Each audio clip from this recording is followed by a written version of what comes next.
So recently on a routine trip to Dallas, Texas, we came across this 1964 Gibson Melody Maker. This guitar is all original and super well preserved all the way down to the original case. It features all the original parts as it would have had back in 1964, from the tuners to the pickups to even the knobs. This is a Melody Maker as it would have been all those years ago. But this is actually not what we're here to talk about today. We are here to talk about another 1964 Gibson Melody Maker. We're actually here to talk about this. Believe it or not, this is also a 1964 Gibson Melody Maker, or at least it was one at one point. About a week after I got home from Texas, I went to a musician's swap meet and I found this at a dealer's table. Thought this was just so interesting that we had to have it and had to bring it into the shop and just kind of see what we're looking at here. And it is now time to rip into this and see what we're looking at. So right off the bat, you can see that this actually would have originally had the double cutaway, the two horns, and that has actually been literally removed, which is absolutely crazy. The finish has been sanded off and this guitar has been stained. This was probably sunburst just like this one, but now it has this kind of cool mahogany stain to it, which I actually really like. Instead of having just the single coil pickup, you now have a HSH pickup configuration. I'm excited to take this apart and see what these pickups are. I'm guessing the two humbuckers are DiMarzios, and maybe this is some sort of old Fender pickup in the middle. We'll have to find out. The knobs have been switched, a totally different pickguard has been added. I'm guessing this was just some piece of plastic that's been cut to the shape of a guard. And then obviously very glaring, there is a Kahler Tremolo dropped onto the top of it, which is a very interesting choice. Going up to the nut, you can see a locking nut has been added above the regular nut, so you can do dive bombs and everything with your new Kahler Tremolo system and stay in tune. Obviously they had to drill into the wood to do that. And this actually even blocks a little bit of the truss rod cavity. So it looks like you're gonna need to literally take the locking pieces off here just to access the truss rod area. The tuners have been swapped here. They are no longer the original Gibson tuners. Two of these are even missing the logo that would be on the back of them, and there's a missing screw, so I'll have to source something for that. And it looks like there's actually been a few other sets of tuners on here based on all the other random holes, so not very well preserved. We can see that there's actually a little crack here under the tuners, kind of in the middle of the neck. So we're gonna have to take a look at that and see what that is. Otherwise, there's a couple extra strap button holes, but that's all I'm seeing for now. Let's take this thing apart and see what we're looking at. It's time to detune this, get the strings off, and start taking it apart. Walking through the process a little bit. Hello. All right, so first thing I'm doing is just loosening up the locking clamp so the strings can free flow here. All right, got those off.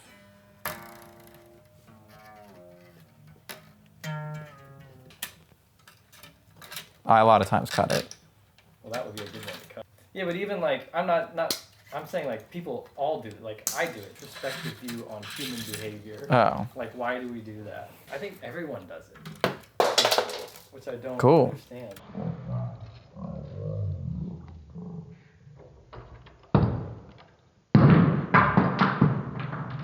Oh.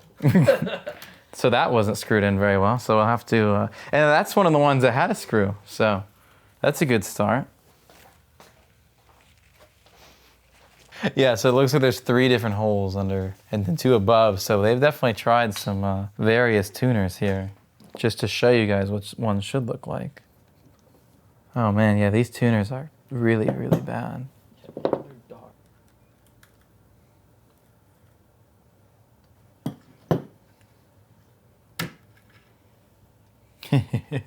So just to show you guys, these should look like this, but this one is missing part of it as it's broken off in the guitar, which we're not a fan of, so that's a big blessing. These tuners, these that are on here, could be newer, but they look like they might be old 90s ones too. This was definitely just whatever somebody had in a parts box. But fortunately, these nicer tuners seem to line right up and they'll drop right on with any luck. Drops right on. So I'm gonna say we're gonna upgrade these tuners a little bit since we have the right kind on hand. Was not intending on doing that, but if the tuners are not gonna do what they should, then they need to go. Especially being that they're not original. If these are the original tuners, we'd probably let it ride and see if there's something we could do to kind of make them work as they were. But being that they're not original anyways, let's just make them correct instead of trying to make something broken work. There's no reason to do that. You have to strike a balance here when you have a guitar that has such a thin finish like this between trying to polish it up and make it pretty when like you could totally mess up the finish by like doing too much, so.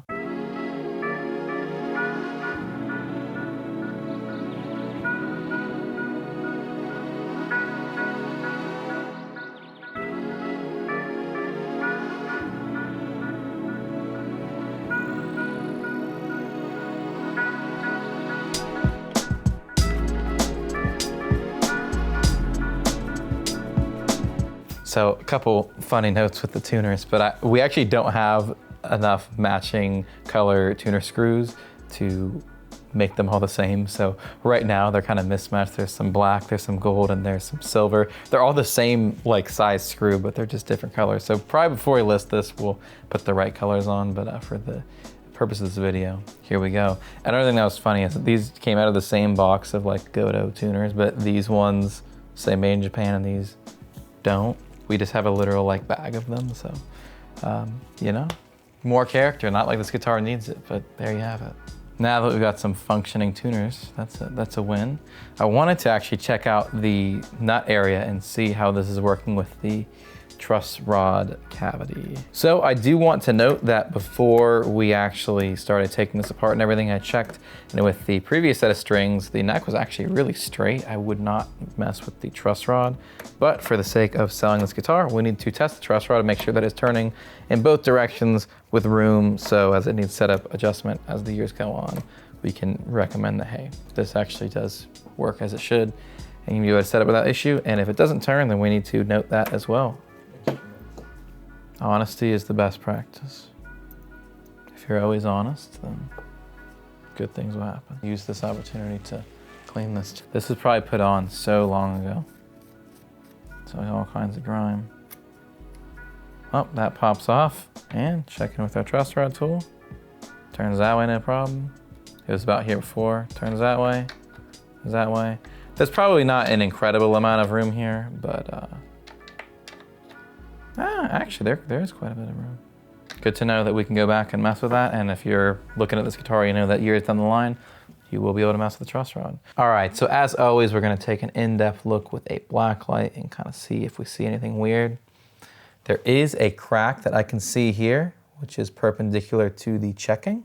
The black light definitely makes the crack a lot easier to see and to prove like, hey, yeah, that's most likely a crack in the wood and not just in the finish.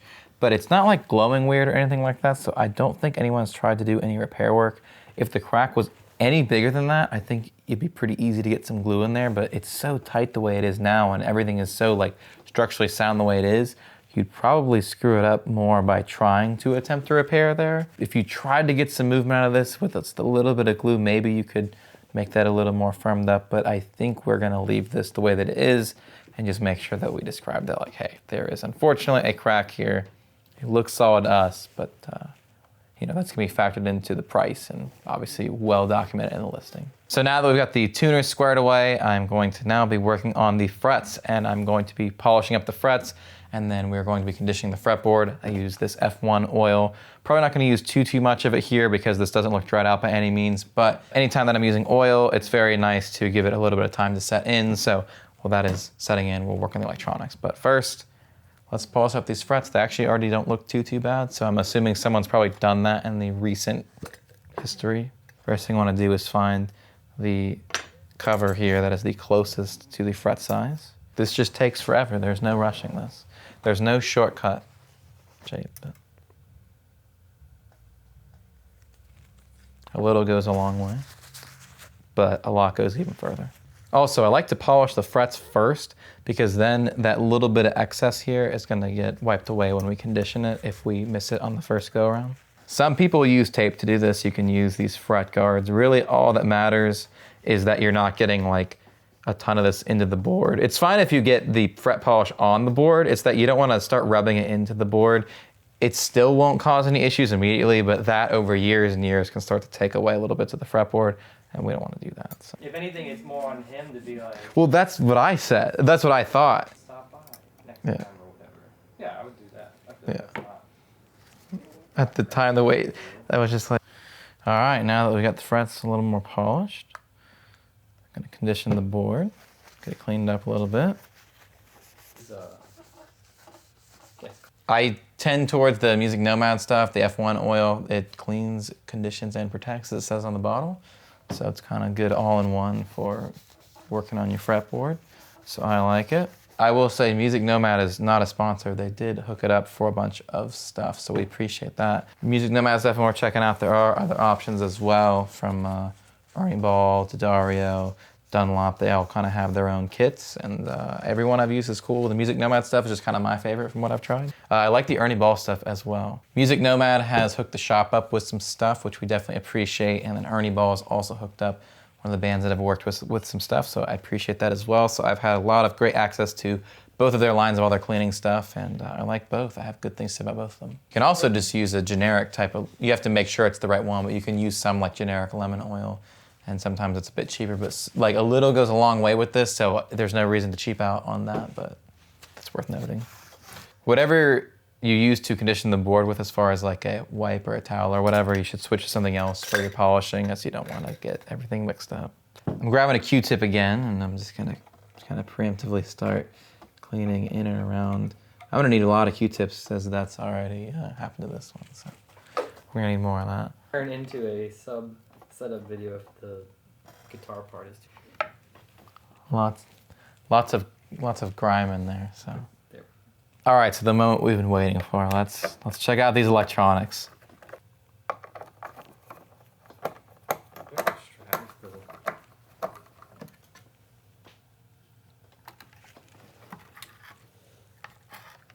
All right.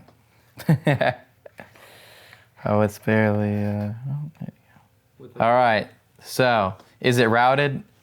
Well, of course it is, but it's very routed. So there you have it. That's honestly, it's about what I expected. Do have a couple pieces of electrical tape that are clearly no longer with us. I'm assuming that's the ground. Wound up with, or would it have been? Looks like there was maybe just one middle humbucker at one point. Someone did a very nice job routing that. Yeah. And then even this. And then someone here stopped caring. Yeah, well, once they were deep enough in the rabbit hole, they just really just did whatever here. Some nice Tamarzio pickups and some this is very old electronics, so this was probably done a very long time ago. We're gonna preemptively put some deoxit in the pots, because I'm sure they could use it, and try to remove all this excess deoxit, even though it evaporates, but you know, it's good practice to keep it clean. And then I'm gonna go through and actually properly clean all of this up. So the way this is wired now, they don't even have this middle pickup like attached to anything. Amazing. So I think we're gonna leave this as HH wiring with this just as a random dead pickup, because we could totally start modding this and put in a 5-way blade switch, which is what I think you should do here. But I think I'm gonna leave that to the next person, as we'd have to make like a whole new guard here, and that would just take forever. And I don't even know if someone's gonna wanna keep this, you know, set up the way that it is. So we may leave that to the next person actually, and just kind of go forward as just a HH wiring. And then if you wanna integrate this, whether with a third knob or with a 5-way switch, or have it wired so it's just like, you know, one spot for each pickup, that's all valid. But I think I'm gonna leave that decision to the next user. Right now, I like the double humbucker setup.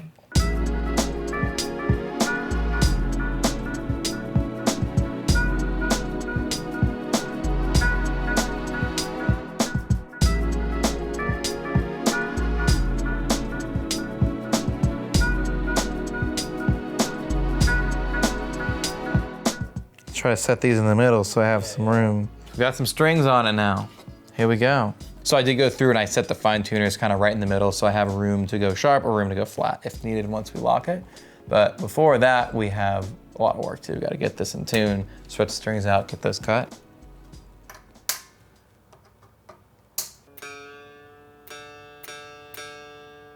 So a lot of these locking tremolos, the order you want to go in to start balancing the bridge is 6th string, 1st string, 5th string, 2nd string, 4th string, 3rd string. And you do that a lot of times, and then it finally starts to even out. No matter what, it's gonna take a while to get everything to even out, but I've found that to be like the quickest. I've kind of alluded to this in other points of this video, but I feel like somebody probably did a pretty good setup on this somewhat recently, and then those strings that we're discussing that were on this were the ones used in that setup. So maybe this has come out of spec for like a couple of years or something. But when it was set up correctly, it was probably perfect, because I'm not having to do much adjustments. We really just needed some fresh strings. The tension feels very similar, so I'm gonna assume they're a similar set of 10s before. So this is actually coming together very easily. The tuners so far were the only big hurdle we had, and that was an easy fix because we happen to have some good ones on hand. This is normally the part where I'm gonna like mess with the action and do a bunch of intonation work, but this is feeling very nice where it is. Not feeling any buzzing. Obviously I'll go up and down each fret and confirm that, but this is feeling good. Action's nice and low, neck is nice and straight as I'm checking here. Like almost no relief, which is great. And like we showed earlier, there's plenty of room on the truss rod as well, even though it's a little hard to get to.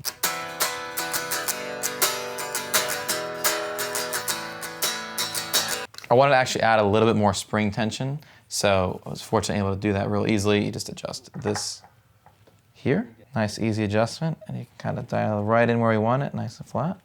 We'll get it tuned up. So pro tip, whenever you're setting up anything with a locking tremolo like this that has a locking nut, it's best when you are finally ready to lock this to tune everything just a little bit flat, so that way you have a little more room to work, because once these clamp down, they sharpen the strings just the littlest bit. Yeah, it's all here. Let's see what it sounds like.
So I'm sure some of you guys are wondering, how do you value something like this? How do I make a price for something like this that's so kind of interesting with all of these different exceptions and whatnot? So I want to talk a little bit about how I handle something like this when it comes across my desk, on how do we price it fairly? How do we know that we're selling this for the right price to where we can buy it for the right price? How do I determine if we're selling it for fair market value and not charging too much or too little or whatever? And here's kind of how I would value something like this. I know we have our all original example up for around 3,000. So I know that's kind of a good ballpark, and that lines up right with the vintage guide on where that's going to price stuff. I do love to check out the Vintage Guitar Magazine price guide. This is always a great reference. This is a good supplement. I would check this. I would also check Reverb as well as some other places, but this is a good place to start. This is gonna show for guitars that are in excellent condition, such as that one where it has the original case and everything. And then you kind of have to deduct from there something like this that is a lot less than perfect. There's melody makers out there from this time period for all over the place. There's ones that are way more expensive than ours. There's ones that are way cheaper than ours. But with an example like this, here's kind of where I would go with it. So you have to look at that. Obviously the finish has been stripped off, and then it's a refin. That right there is gonna knock off at least 30%, if not more. Some people will do 50% for a refin. But once you get into refin territory, now it is in player's grade, and now it's a little bit harder to figure out how much you should deduct or even sometimes add for certain things. This one is mostly deductions, if we're being honest, unfortunately. But so you have to look at, okay, like this has been routed, this has been carved. That's kind of hard to put a number on how much that's gonna devalue it. That absolutely needs to be factored in. These are the wrong pickups. These are the wrong tuners. This Kahler is a pretty valuable tremolo. Obviously it'd be better to have it be original, but this Kahler system does actually have some value. So that can actually kind of help us just a little bit here. These pickups certainly aren't cheap, so that's gonna help us a little bit. The way I would almost look at this is what is the value of the husk, then go down from that because it's been stripped and routed around, and then almost add the parts back to whatever that number is. So all of this kind of comes into that. This is probably worth about half of what one would be that's in the proper condition, maybe a little more, maybe a little less, depending who the person is. They just put this into more of a player's grade echelon when it comes to pricing. I think the biggest value detractor, honestly, is that it's been routed here and the horns have been removed.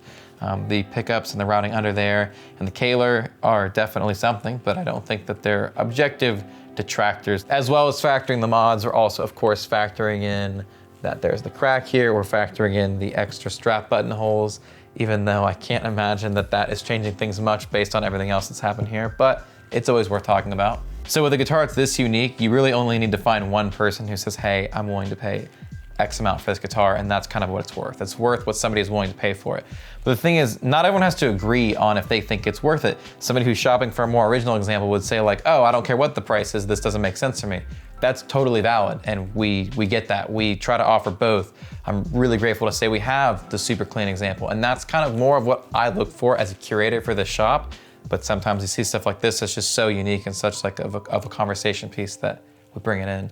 But there really only has to be one buyer that says, hey, this is worth that amount, as long as we think that that's fair to market and that we're not like overcharging or anything like that, then that's kind of the current market price for it, and that's how we determine things. All that being said, yes, it's tough to value things like this, but I think around half of what a average clean one would go for is a good ballpark for something like this. So as always, I would love to know you guys' thoughts down below. Is this guitar for you? Is it not? We more than understand if your answer is no, this is way too much, this is crazy, I hate all these mods, give me the original one. We get it, that's definitely what I personally search for more when I'm collecting. But is this something you'd play? I'm sure there's some of you guys out there that would absolutely love this and take it out and tour with it and play it and enjoy it and beat it up even more and maybe even mod it out even more. So I think that's what this is for. If you're looking for a player's grade vintage guitar that doesn't have any prestige to it, that's just cool and vibey and it is what it is, this is cool, check it out, and we will have it linked down below on the site. We appreciate you guys taking the time to watch this video. Look forward to reading you guys' comments. Don't forget to like, subscribe, share the video and all that good stuff, and we'll see you in another video soon. Bye.